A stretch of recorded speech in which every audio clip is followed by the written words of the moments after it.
basically someone who believes in the free speech movement, someone who believes in love.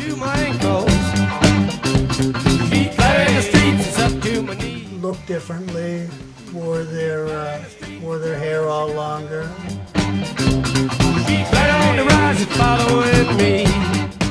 High on LSD or marijuana.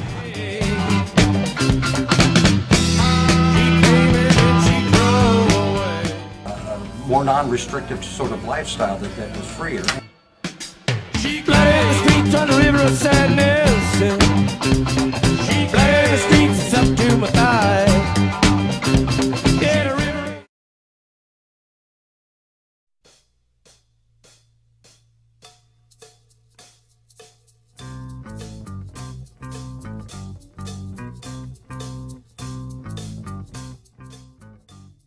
Beatniks had more of a poetic overtone to them rather than a political or overthrow, or they were just cool cats. They had the goatees and the more poetry. And the Beat Generation, when we talk about the Beat Generation, talking about Allen Ginsberg, Jack Kerouac, William Burroughs.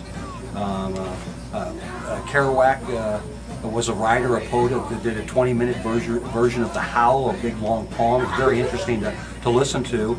Kerouac did a book called On the Road and Other Writings, and it was actually Kerouac in about 48, 49 that coined the word Beat Generation, referring to that group. There was others involved in it too, but it was very much a group that influenced the so-called hippies. The Beat Generation, or Beatniks, have been described as the generation that paved the way for the hippies. Since 1958, the terms Beat Generation and Beat have been used to describe the anti-materialistic literary movement that started in 1948 and lasted until the early 60s. Berkeley's two coffee houses, the Cabell Creamery and the Jabberwock, sponsored performances by a folk music artist in a beat setting. This is called Hey, Mr. Tambourine Man. Please play a song for me.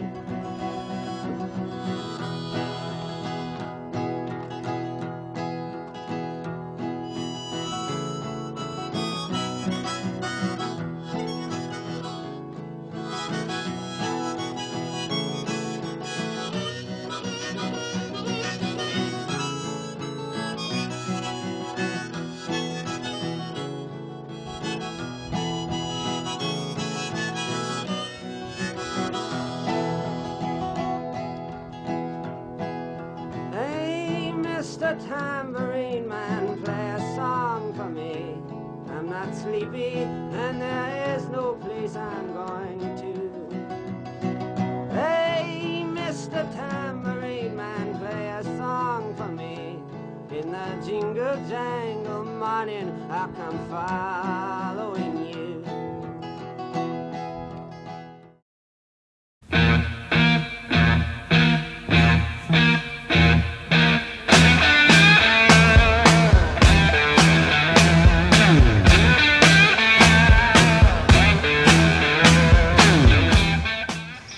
I think with all the pressures in the world at that time, there was a war going on, nuclear bombs were just coming into play and everything. People felt heavily pressured, and that was a release. I think it gave them an out. the whole music behind it and the free love, the flower power, all of that was attractive to young people just coming into their own. Like in any individual, if it looks appealing and it makes sense at some level, you choose to participate in those activities. Whether it's being, involving yourself in sports or scholarship or art, or somebody that wants to be positive about politics or ecology or anything like that. It's kind of a choice that you partially make and you float through. Starting in 1960, Chandler A. Lawson III created a psychedelic rock scene, including bands such as the Grateful Dead, Jefferson Airplane, and the Quicksilver Messenger Service. During these concerts, it was extremely hard to find a definitive line between the performers and the audience. During this time, the music was full of psychedelic experimentation, a unique sense of personal style, and the first primitive light shows. As the summer of 1965 ended, the bands and followers of the Red Dog Experience returned to San Francisco and began to spread their new sense of community with the creation of the Family Dog. In early October, the Family Dog hosted San Francisco's first psychedelic rock concert dance, and light show. 10,000 people attended the sold-out event. 1,000 more turned away each night. The biggest night was when Grateful Dead performed. Over 6,000 people arrived, and they found the punch saturated with LSD and witnessed the first fully developed light shows of the era.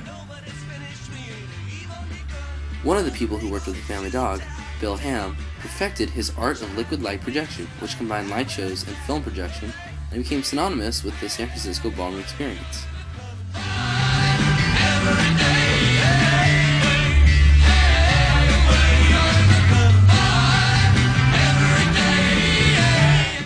Oh, Haight-Ashbury, if you look at this map, it's a significant area here.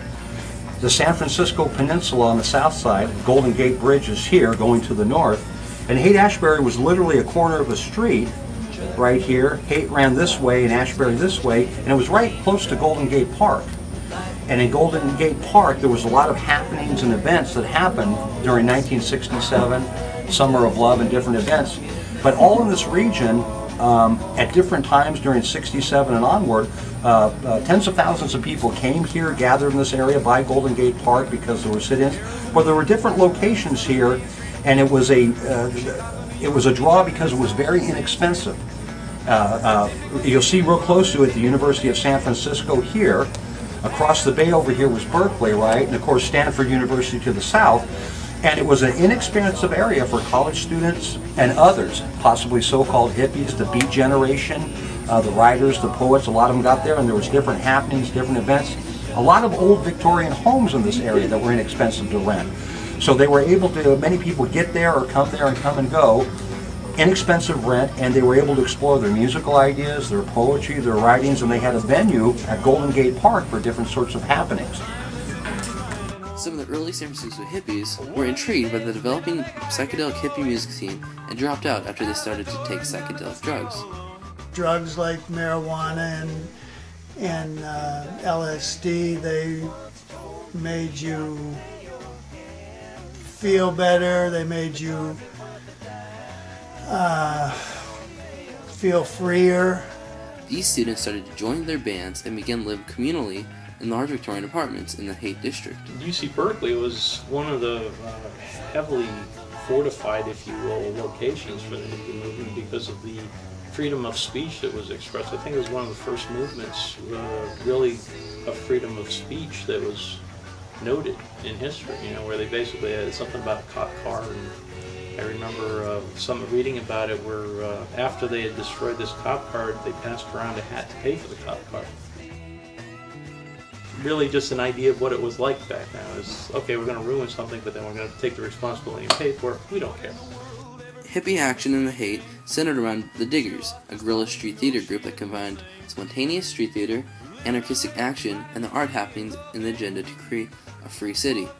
In the late 1966, the Diggers opened stores which simply gave away their stock, provided free food, medical care, and transport, and temporary housing, and they also organized free music concerts and the works of political art.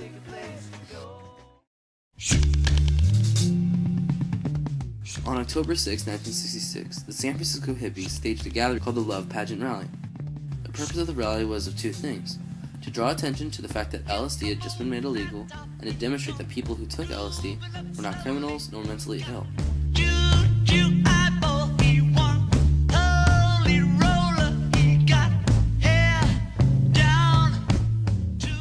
Human beings were different sorts of events where individuals would get together, and one happened right here at Golden Gate Park, where they got together over their ecological issues or political issues, and there was often poetry readings. There were different sorts of speakers speaking and commenting about issues such as politics or the war, or what should generations do with politics or war, or what should that generation, subsequent generations do with issues like ecology and resources. And how should business work? So it was an exploration.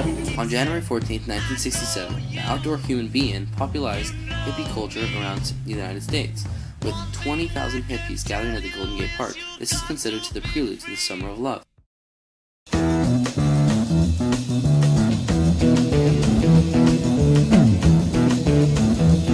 You know the day